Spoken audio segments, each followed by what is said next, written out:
Cricket టీంలు ఆడతాయి దేశాలను పెట్టుకొని. ఏదో ఒక టీం ఓడిపోద్ది. ఓడిపోయినప్పుడు నిపుణులు చెప్తారు ఈ టీం ఎందుకు ఓడిపోయిందో, ఆ టీం ఎందుకు గెలిచిందో నిపుణులు చెప్తారు. ఈ టీము కేవలం ఆడటానికి మాత్రమే వచ్చింది, కానీ ఆ టీము ఆడి గెలవటానికి వచ్చింది. అది ఆ టీం లక్ష్యం, ఆ టీంకున్న పట్టుదల, పౌరుషం. ఎలాగైనా గెలవాలి గెలవాలి గెలవాలి గెలవాలి. దెబ్బలు తగిలిన, రక్తాలు కారిన, ప్రాణాలు పోయే పరిస్థితి వచ్చినా సరే గెలవాలి.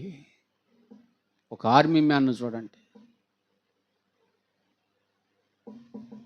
నా ప్రాణాన్ని పోగొట్టుకొనైనా సరే నేను గెలవాలి.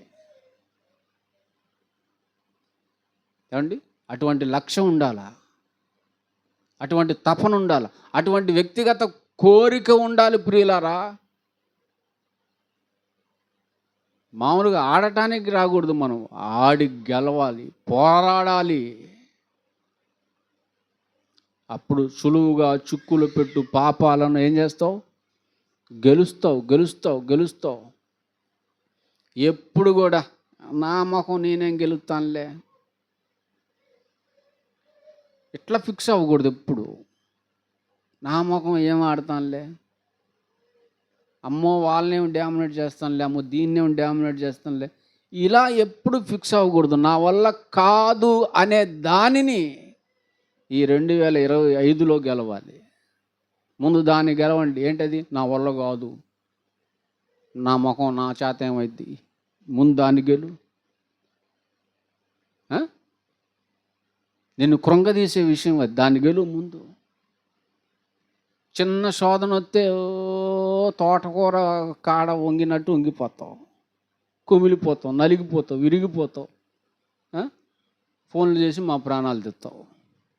అన్నా అన్నా ఏంది, ఏం మాయ రోగం? తుచ్చమైన ఈటికి అట్టయిపోతే ఇక దేవుని నిమిత్తం బల్లెం పొట్టొచ్చి దిగితే ఏం చేస్తావు? ఎప్పుడు శరీర సంబంధమైన గొడవలు, లోక సంబంధమైనటువంటి గొడవలు, ఎప్పుడు ఇక్కడ కాకిలాగా ఇక్కడ ఇక్కడ ఇక్కడ ఇక్కడ ఇంటికంటే ఎగర్దతి. కాకి బతుకు బతకాలనుకుంటావు కలకాలం, కానీ హంస 6 నెలలు బతికిన ఎట్ట బతకాలి?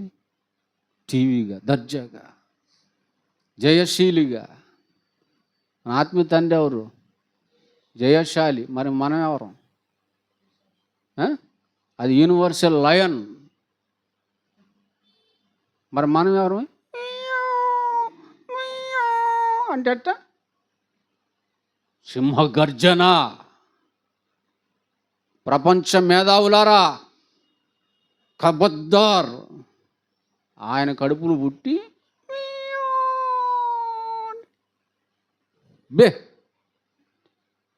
శశి, నీ ఆలోచనలు ఉన్నతంగా ఉండాలి కదా.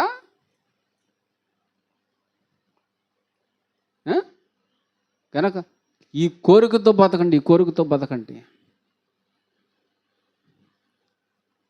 ఈ కోరిక నీకొక్కలకే ఉంటే కాదు, ఆయనకు కూడా ఉండాలి. అదేందండి, ఆయనకు కూడా ఇదే కోరిక ఉండాలి. మనం జయించాలని దేవుడు కూడా అనుకోవాలి. ఒక్కోసారి రాంగ్ రూట్లో వెళ్ళిపోతుంటాం జయించడానికి. దేవుడు గనక అనుకున్నాడు అనుకో, ఆ రూట్లోకి పోనిండి నిన్ను. నువ్వు గెలవాలన్నా ఆయన చిత్తం ఉండాలి.